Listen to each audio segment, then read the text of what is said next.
In ja'alallahu, jika Allah menjadikan, alaikum, bagi kamu sekalian,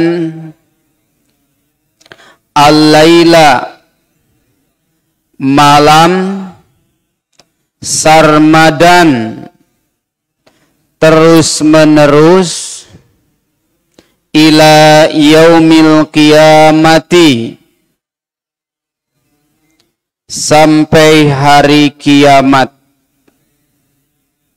Man, siapakah, ilahun, Tuhan, ghairullahi, selain Allah, ya'tikum, yang mendatangkan kepada kalian, bidiain, dengan cahaya. Afala tasma'un, apakah kamu tidak mendengar? Kul, tanyakan kembali olehmu Muhammad. Ara'aitum, apakah kamu sekalian tidak memperhatikan? In ja'alallahu, jika Allah menjadikan, alaikum, bagi kamu sekalian, an-nahara, siang, sarmadan, terus menerus, ila yaumil qiyamati, sampai hari kiamat.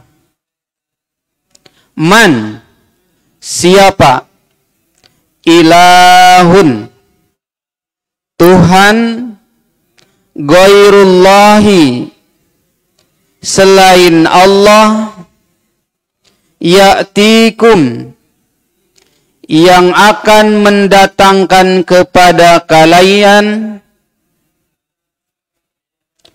billailin, malam, taskunu fihi,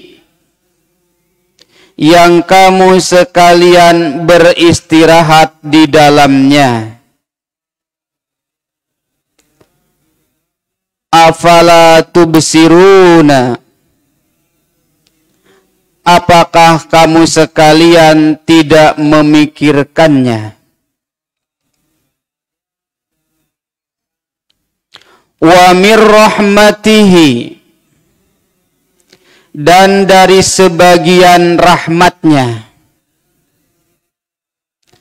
ja'ala, menjadikan Allah, lakum, bagi kamu sekalian,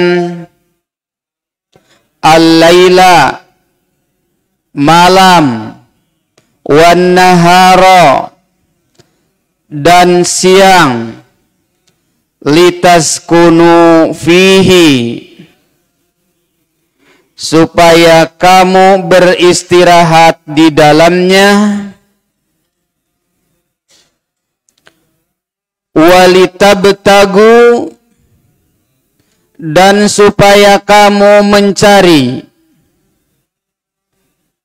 pada siang hari, min fadlihi, dari karunia Allah, wala'allakum, supaya kamu sekalian tashkuruna, bersyukur kepada Allah.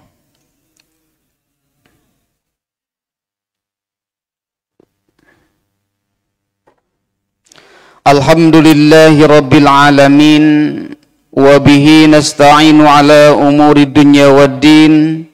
أشهد أن لا إله إلا الله الرحمن الرحيم وأشهد أن محمدا عبده ورسوله من آخر الأنبياء والمرسلين والصلاة والسلام على محمد وعلى آله وصحبه أجمعين.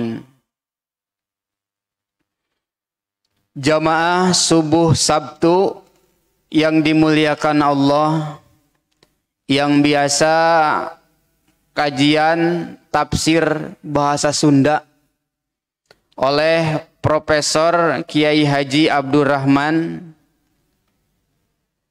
yang saat ini beliau sedang mengalami sakit. Mudah-mudahan sakit beliau menjadi pahala dengan kesabaran beliau menunggu kesembuhannya. Jadi Pak, doanya bukan meminta kepada Allah semoga cepat disembuhkan. Karena Nabi Pak tidak mendoakan orang yang sakit itu memohon kepada Allah mohon cepat disembuhkan. Tetapi Nabi mendoakan kepada yang sakit itu, semoga engkau ditambah kesabaran dalam menunggu kesembuhan. Kenapa demikian Pak? Karena sembuh dari penyakit itu sudah ada waktunya. Karena penyakit itu adalah qada dan qadar dari Allah.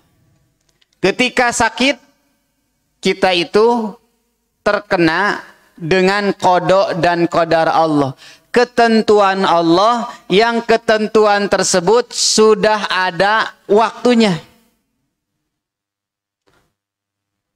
Sakit berapa hari sudah Allah tuliskan. Dan itu tidak akan pernah Allah mengubahnya terhadap qada dan qadarnya. Nah, maka kita Pak kepada Allah itu dalam berdoa tidak usah menentukan, hanya memohon saja. Ya Allah, sembuhkan aku. Jangan ya Allah segerakan sembuhkan aku. Eta teh maksa Pak. Maksa ke Allah, kegabah bisa maksa ke Allah. Nah, maka doa untuk Profesor, mudah-mudahan beliau ditambah kesabaran dalam menunggu kesembuhannya. Ini surat Al-Qasas ayat 71 sampai 73 adalah kajian dari kajian yang rutin untuk di tahun 2022, yaitu ditambah kajian tauhid setiap Selasa subuh. Dan sekarang sudah masuk pada sifat Allah Ar-Rahman Ar-Rahim. Dan ini sudah pada kajian nomor 20 seberapa? 23. Nah, pada 23 itu yaitu mengkaji rahmat Allah yang ada pada surat Al-Qasas ayat 73. Rahmat Allah yang ada pada surat Al-Qasas ayat 73 ini disebutkan dua waktu yang berbeda. Satu waktu malam, yang kedua waktu siang. Kalau melihat ayat ini, di ayat 71-nya Allah menerangkan malam. Di ayat 72-nya Allah menerangkan siang. Berarti waktu itu malam dulu, siang dulu, Pak. Di mana dalilnya, Pak? Nah, dalilnya iya, sena ayat 70 hiji. Yang kedua, dalilnya adalah Al-Qur'an tentang sholat. Sholat itu dimulai bukan waktu salah waktu eta. Jangan dilanjut Pak, salah. Sudah saja satu dulu dalilnya Pak. Nah, waktu malam di sini disebutkan tidak menerangkan bagaimana malam itu diciptakan. Tapi Allah mengajak berbicara kepada kita memikirkan tentang malam yang berkepanjangan sampai hari kiamat. Qul ara'aitum in ja'alallahu 'alaikumul laila sarmadan ila yaumil qiyamah. Tanyakan olehmu Muhammad, apakah kamu tidak memperhatikan jika Allah menjadikan bagi kamu sekalian malam terus-menerus? Ini Pak mengajak kepada tanyakan, kalau memang kalian hebat, kalau memang kalian cerdas, bagaimana jika Allah menjadikan malam itu terus-menerus sampai hari kiamat? Dalam tafsirnya Pak, adakah orang yang bisa menyaksikan malam hari sampai hari kiamat? Kira-kira Pak ada tidak? Nah mual Pak. Umurnya kayak mau nepinya Pak. Mau cukup. Kita umur sekarang nanti mengikuti sampai hari kiamat. Bakal ngalaman Pak kiamat mah itu. Wallahu. Tapi kalau kita menghitung umur hari ini untuk sampai datang hari kiamat Pak, insya Allah, walaupun kata Nabi, ini zaman Nabi, innama baqa'ukum, sesungguhnya antara kiamat dengan kalian itu kama bainal asyri wal maghribi, itu waktunya sudah mendekati, yaitu antara asar dengan maghrib. Asar ke maghrib sabar jam Pak. Itu zaman Nabi. Sekarang zaman Jokowi sabar jam deui. Zaman Nabi Pak eta teh asar nepi ka maghrib. Zaman Jokowi walau alam Pak. Tapi tanda-tandanya sudah wa annalahum idza ja'athum dzikrahum. Sesungguhnya tanda-tanda kiamat itu sudah dipersaksikan, sudah dihadirkan, sudah didatangkan. Tapi kata Allah, fa'anna lahum idza ja'athum dzikrahum, apalah artinya penyesalan apabila kiamat sudah datang. Jadi Pak, kalau kiamat sudah datang, penyesalan itu tidak berarti. Kalau mau menyesal hari ini Pak, menyesali itu hari ini, selagi kita masih mengalami siang dan malam. Selama hari ini kita masih bisa beribadah pada waktu malam, bisa berusaha di waktu siang. Nah kata Rasul, kalau kalian hebat, bagaimana nih? Coba pikirkan, kalau malam itu dijadikan oleh Allah terus, sedangkan kalian sudah mengalami bagaimana nikmatnya siang. Kalau memang Pak orang tersebut mengalaminya malam hari terus, tentu ketika ada siang hari tidak akan bergembira ya Pak. Tapi kalau orang yang biasa bertemu siang, bertemu malam, bertemu siang, bertemu malam, tapi tiba-tiba satu saat siang itu tidak hadir. Jangankan siang itu tidak hadir Pak, ketika hari ini di bulan-bulan September, November, Desember itu matahari sering terlambat muncul. Bagaimana yang diucapkan oleh orang-orang ketika menghadapi siang hari?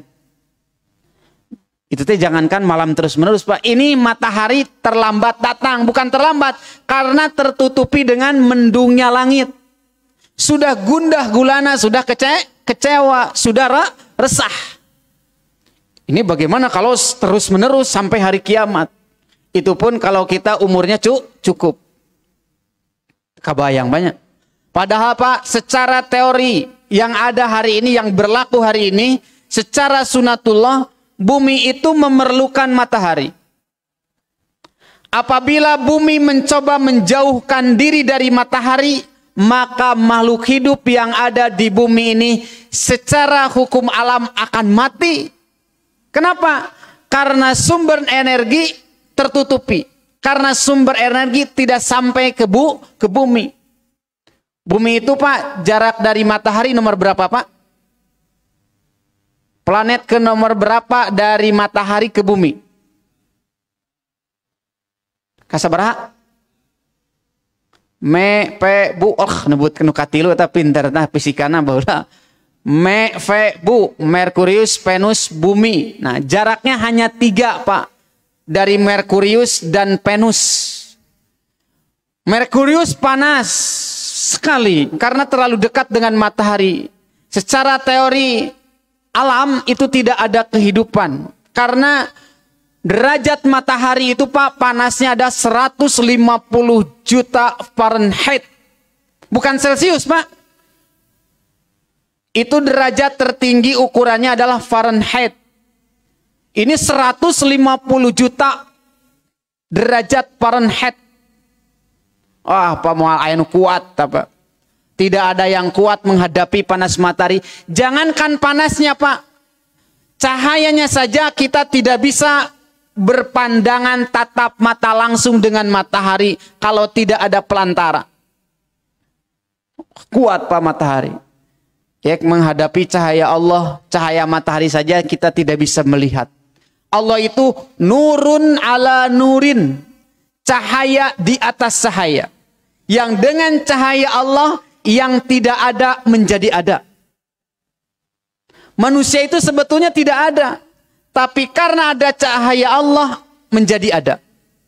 Kalau cahaya Allah itu tidak menerangi makhluk-makhluk yang kudus, yang baru, yang fana, itu tidak akan ada. Jangankan matahari Pak, atau cahaya Allah, kita matikan saja KWH yang ada di situ. Lalu masjid ini gelap, adakah manusia Pak? Pareuman sok mangban. Hayat jalmi di dia. Tentu saja kegelapan itu menandakan ketiadaan. Tapi dengan nurun ala nurin, dengan cahaya di atas cahaya, Allah Ta'ala menciptakan matahari yang dengan matahari tersebut menjadi sebuah sumber energi. Pohon-pohon bisa hidup mengeluarkan makanan, buah-buahan karena dia bisa berfotosintesis mengolah makanan dengan bantuan cahaya matahari. Lalu tiba-tiba bumi itu gelap selama-lamanya. Pak, menurut para ahli, jangankan 1, 2, 3 tahun. 40 hari, 40 malam bumi ini gelap, maka insya Allah kehidupan di sini musnah Pak. Maka nanti ada sebuah riwayat, sebelum datangnya kiamat kubro, kan kiamat itu Pak ada 3 tahapan. Tapi yang kita kena cuma 2 Pak ya, kiamat kubro dan kiamat sugro. Padahal dalam hadis Nabi itu kiamat ada 3. 1 kiamat sugro, yang kedua kiamat wusto, dan yang ketiga kiamat kubro. Kiamat sugro adalah kiamat kecil, yaitu bencana alam, kematian, kesedihan, kehilangan. Nah, itu apa kiamat, tapi kiamat kecil.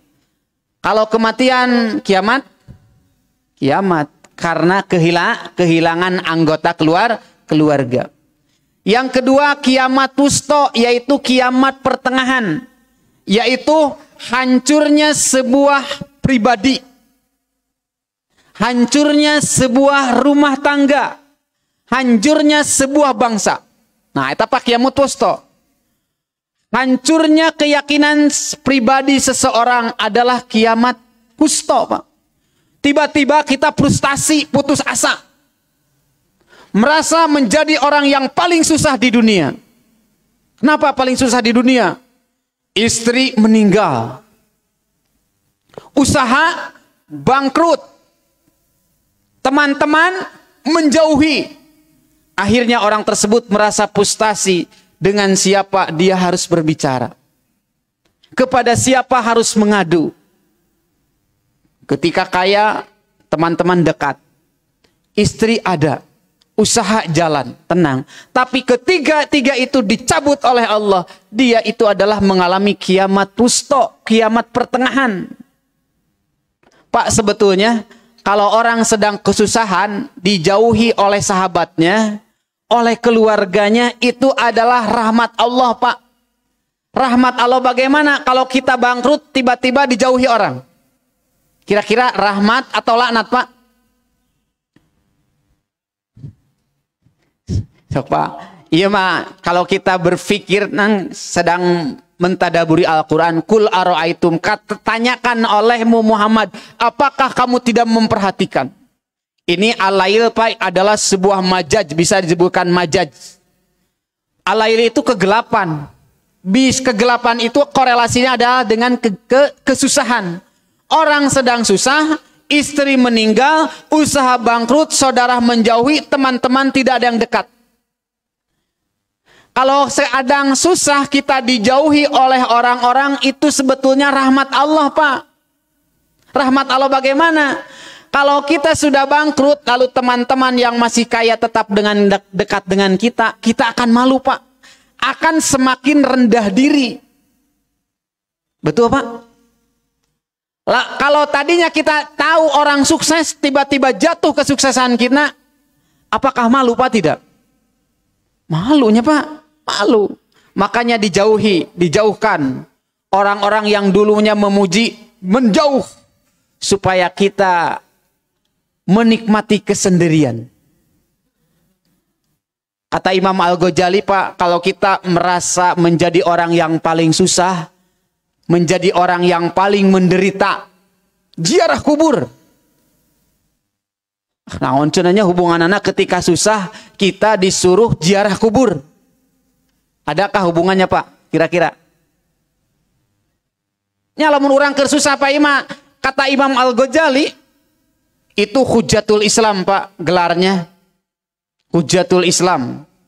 Artinya dia ulama yang bisa mengkanter siapa saja yang bisa mendiskreditkan umat Islam, yang akan merusak Islam, yang berargumen bahwa Islam itu agama yang keterbelakangan. Nah, sama hujah-hujah Imam Al-Ghazali itu bisa dikalahkan. Beliau berwasiat, siapa saja di antara kalian yang merasa hidupnya susah, yang paling menderita, bahwa tidak ada satu orang pun yang menderita di dunia kecuali aku. Maka kata Imam Al-Ghazali, pergilah berziarah kubur. Naonnya hubungannya ziarah kubur jeung kasusah. Begini, Pak, beliau menerangkan, orang yang di dalam kubur pastikan olehmu adalah di antara jutaan bahkan miliaran. Bayangkan, Mak, orang yang meninggal dunia kira-kira jumlahnya miliaran jutaan, Pak. Miliaran. Berarti kita ketika ziarah kubur berpikir bermiliaran-miliaran orang yang ada di alam kubur berharap kembali ke dunia. Pak, dina Al-Quran pan begitu. Laula akhartani ija'al ila ajalin qarib la akunna minas solihin ghairu kunna na'malu. Ya Allah, seandainya waktu matiku itu bisa diundur sedetik saja, atau memberikan kesempatan kepadaku untuk keluar dari alam kubur sedetik saja, maka aku akan memperbaiki kualitas hidupku, tidak akan pernah berbuat seperti yang aku berbuat dulu. Nuh, Pak, itu menandakan orang yang mati berharap hidup di dunia. Berarti kita kalau masih hidup di dunia dan masih banyak kesusahan, ingat, ada satu keistimewaan yang diinginkan oleh miliaran orang, yaitu hidup di dunia. Artinya, Pak, jangan terlalu susah-susah pisan kalau kita masih hidup. Karena kehidupan itu bisa mengubah, Pak. Yang tadinya tidak soleh bisa jadi soleh. Yang tadinya susah bisa menjadi kembali bunga. Yang tadinya menderita bisa diubah kembali menjadi bahagia. Dengan satu kesempatan kita masih hidup.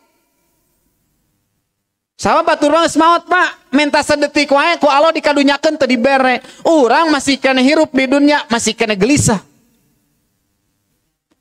Pak, kata Ali bin Abi Thalib begini. Rizki yang hilang masih bisa didapatkan dan diharapkan kedatangannya besok hari. Tapi waktu yang hilang tidak akan pernah datang kembali.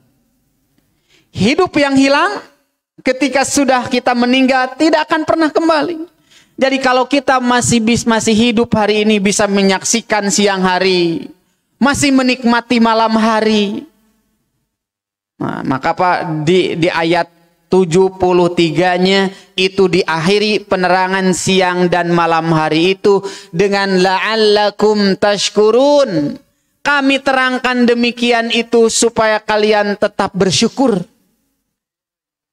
Jadi kalau orang masih merasakan siang dan malam hari, itu Pak tidak usah menunggu punya rumah bagus, perhiasan banyak, kekayaan yang menumpuk. Dengan menikmati siang dan malam hari itu coba bersyukur. Bayangkan Pak, berapa orang yang tidak bisa menikmati malam hari. Kenapa kira-kira terjadi Pak? Adakah yang tidak bisa menikmati malam hari Pak? Banyak Pak ya. Di antaranya faktornya apa Pak? Faktornya penyakit yang mengandung rasa sakit yang sangat tinggi. Itu penyakit yang mengandung rasa sakit tinggi itu Pak akan hadir ketika melebihi jam-jam 00. Kenapa? Karena pada jam 00 lebih itu ginjal menguat. Ketika ginjal menguat, saraf-saraf aktif semua. Sakit sedikit saja akan terasa. Coba Pak yang punya penyakit rematik, jam 12 kali itu kumaha Pak karosna? Jadi-jadinya Pak. Nah. Jadi kalau hari ini Kak kita masih menikmati malam hari dengan tidur nyenyak, itu adalah rahmat Allah. Rahmat Allah yang sangat mahal sekali Pak.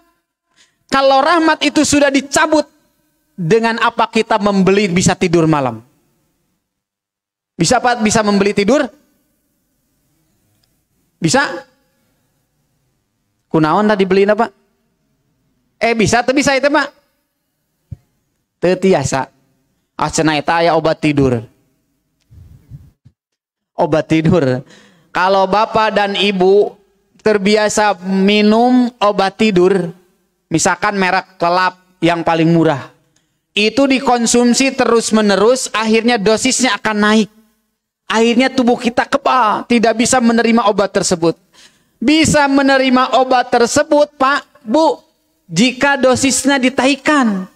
Kalau dosis obat tidur ditaikan, harganya sudah mahal lagi Pak. Bisa satu bijinya 100.000. 100.000 untuk sekali tidur.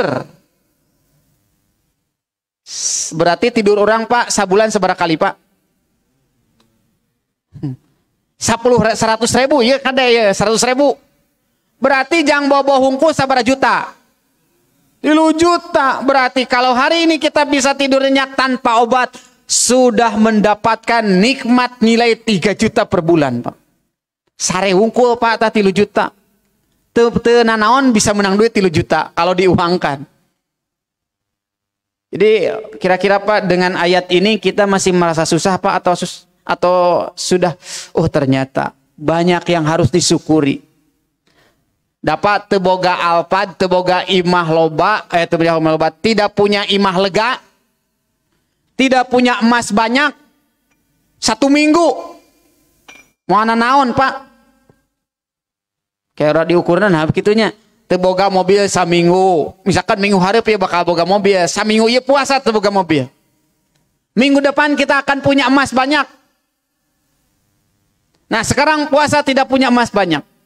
Kalau dianalogikan Pak. Yang ketiga, minggu depan rumah yang lega, yang luas itu akan selesai.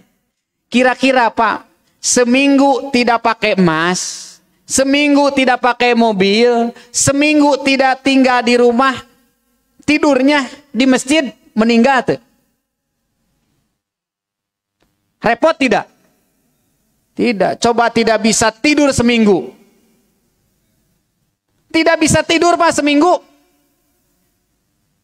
Kul ara'aitum, apakah kamu tidak memperhatikan bagaimana malam itu dijadikan untukmu litaskunu fihi, kata Allah, untuk beristirahat dengan tenang, dengan nyaman di dalamnya. Kalau aku cabut, kata Allah, ketenangan itu, siapa yang akan mendatangkan itu? Dosis yang tinggi pun, ketika dosis itu sudah tidak cocok dengan tubuh, obat tidur itu tidak akan mampu menidurkan manusia. Artinya tidurnya manusia itu adalah atas rahmat dan kasih sayang dari Allah. Man ilahun ghairullah, siapa yang akan mendatangkan Tuhan, mendatangkan malam untuk tidurmu, Tuhan selain Allah. Wal ayat nu mampuheun banyak. Itu ketika dulu Pak, Raja Namrud. Raja Namrud di zaman siapa? Nabi Ibrahim. Itu ketika berdebat dengan Nabi Ibrahim, siapa Tuhanmu? Kata Nabi Ibrahim, Tuhanku adalah yang bisa menghidupkan dan mematikan. Kata Raja Namrud, saya pun bisa. Maka dihadirkanlah dua orang. Dihadirkan. Lalu di antara dua orang itu, satu dibunuh, yang satu dibiarkan hidup. Kata Raja Namrud, nah Ibrahim, saya juga bisa. Dia tetap hidup, dia dimatikan. Nabi Ibrahim, karena seorang nabi adalah patonah, cerdas, diberi kecerdasan oleh Allah. Kalau begitu, coba pindahkan waktu siang ke malam dan waktu malam kepada siang. Atau coba matahari yang biasa terbit di pagi hari, terbit di timur, silahkan terbitkan oleh Anda di barat. Atau sebaliknya. Eleh Pak, itu bisa nanaon Pak. Jadi sajago-jago na eta raja, ketika berdebat dengan kekuasaan Allah, kekuasaannya jatuh tiba-tiba Pak. Hanya ditantang dengan kejadian malam dan siang. Ternyata tidak ada yang mampu mengubah siang jadi malam, malam jadi siang. Man ilahun ghairullah, Tuhan selain dari Allah. Dan ini bagi kita, adanya siang dan malam itu adalah sebuah kenikmatan, sebuah rahmat. Kata Allah, wa mir rahmatihi ja'ala lakumul laila wan nahara litaskunu fihi wa litabtagu min fadlihi. Dari sebagian rahmat Allah dijadikannya siang dan malam. Siang litaskunu fihi, untuk beristirahat. Dan malam litabtagu min fadlihi, untuk mencari karunia Allah. Dalam sebuah hadis Rasulullah SAW, Pak, orang yang cerdas adalah orang yang bisa membagi waktu siang dan malam menjadi 4. Sekali lagi Pak, orang yang cerdas itu menurut Nabi bukan orang yang ahli matematika, bukan orang yang ahli jantung, bukan orang yang bisa menciptakan, membuat mobil kecepatannya sekian ribu kilometer per jam, atau membuat kapal terbang, bukan. Tapi kata Nabi, yang bisa membagi waktu minimal Pak, minimal jadi 4 minimal ya Kade. 1 dari waktu siang dan malamnya dijadikan untuk litaqarrub ilallah, untuk mendekatkan diri kepada Allah. Nah, jadi Pak, kecerdasan nomor 1 adalah dari waktu tersebut dipakai untuk beribadah kepada Allah. Dan waktu ini jangan terganggu. Nah, jadi lu aya waktu sholat, nu 5 Pak, jangan pernah terganggu dengan apapun. Karena apa? Sholat yang 5 waktu itu adalah amal yang paling utama. Amal yang paling utama. Saya pernah mencontohkan Pak, rukun Islam itu ada berapa Pak? Ayat 5. Ini Islam. Rukun Islam ada 5. Pegang 5. Terak. sama 5 jari. Nomor 5 naon, Pak?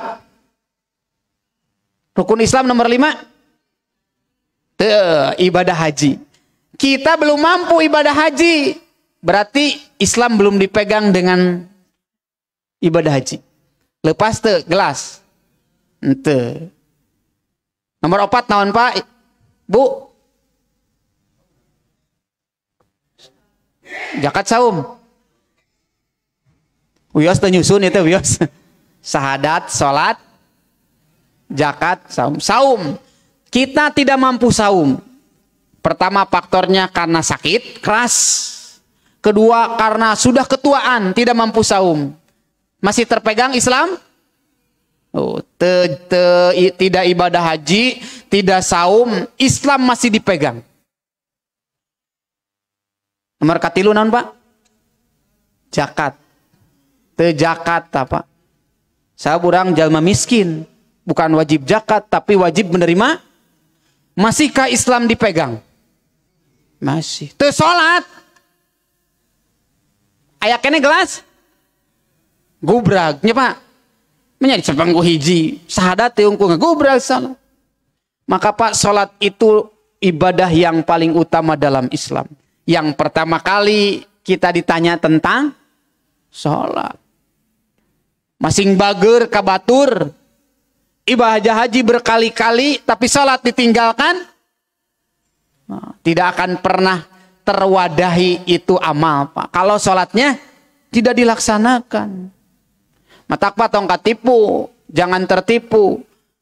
Masa orang sebaik dia, walaupun tidak sholat, walaupun bukan umat Islam, asup neraka? Kan gitu banyak. Aya orang non muslim, nyumbang ke masjid, ke tetangga baik, setiap setahun sekali ketika Idul Fitri ngabagi ampau. Lalu kita menilai itu orang baik, orang yang jahat. Ari anu asup ke surga orang soleh orang baik. Nah gitu. Aduh manya Allah tuh adil cenah eta orang baik masuk neraka. Yang dimasukkan oleh Allah ke surga itu orang soleh, Pak. Orang soleh itu pasti baik. Orang baik pasti soleh.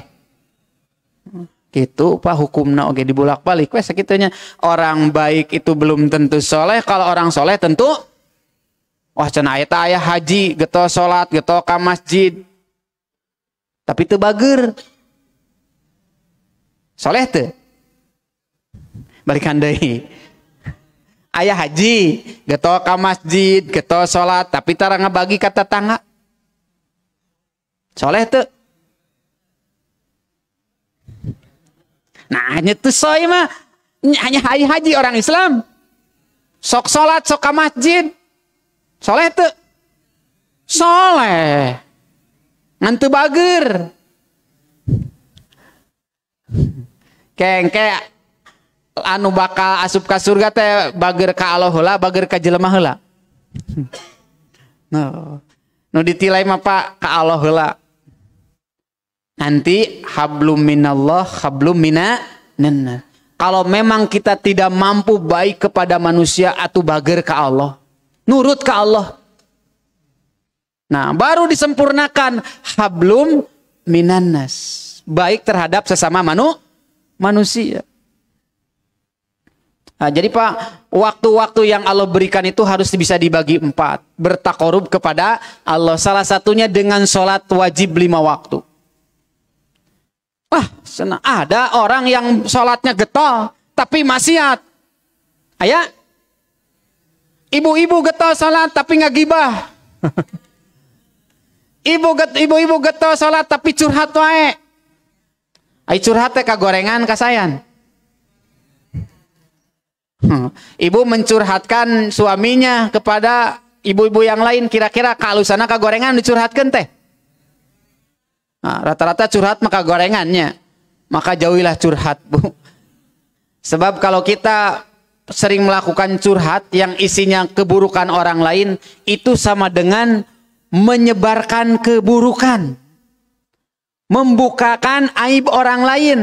Kalau kita membukakan aib orang lain di dunia, Allah akan bukakan di akhirat. Sebaliknya, kalau kita menutup aib orang lain di dunia, Allah akan tutupi. Memang teh bakal dibukakan gitu kesalahan orang. Ini saya sering dalam pengajian membacakan hadis ini, yusahu birojulin ala ummati ala ru'usil khalaik. Nanti di hari kiamat satu persatu dipanggil, Pak. Di satu persatu di pengadilan akhirat itu dipanggil ala ru'usil khalaik, di hadapan seluruh makhluk. Nah, oleh Allah payun sarullahu tis'atun wa tis'ina sijilan. Nanti perbuatan kita akan dibuka. Dibuka teh berarti ditinggalikeun ka saha? Kan di araru usul khalaik, di hadapan seluruh makhluk. Nah, kalau kita biasa membuka aib orang lain lewat curhat, komo salaki sorangan, atau pamajikan sorangan, dah jarang nyebutkan curhat. Aduh, abi mah cenah pungah pamajikan salaki abi keur loba duitnya. Tara curhat kitu. Nu dicurhatkeun teh eta salaki najan loba duit tara mere, tah kakara eta beja-bejanya. Atau salaki ngedul, kakara beja-beja. Lain penting cenah salaki abi pada geus eta ngorok sarena di beja-beja. Nah, nanti Pak di akhirat akan dibukakan keburukan kita. Era moal. Bari di seluruh makhluk, Bu, bukan satu dua orang. Di pengadilan yang paling disaksikan oleh keluarga korban, keluarga penuntut, jaksa, hakim. Tapi di akhirat ala ru'usil khalaik, di seluruh hadapan makhluk. Ketika kita bermaksiat, di hadapan itu ada papatong, aya kadal, aya berit, tihang masjid, engke bakal nyaksikeun. Belum orang-orang yang menyaksikan. Maka bakatku malu, bakat rasa malu tinggi di akhirat. Banyak orang yang bercucuran keringat sampai keringatnya meliputi tubuhnya. Nauzubillah min dzalik. Ya, Pak. Setengah genep Pak, leuwih itu mah tamat Pak. Jadi kalau mau dilanjutkan ikut saja nanti malam subuh Salasa Pak. Bu. Aqulu qouli hada wa astaghfirullahi wa lakum. Assalamualaikum warahmatullahi wabarakatuh.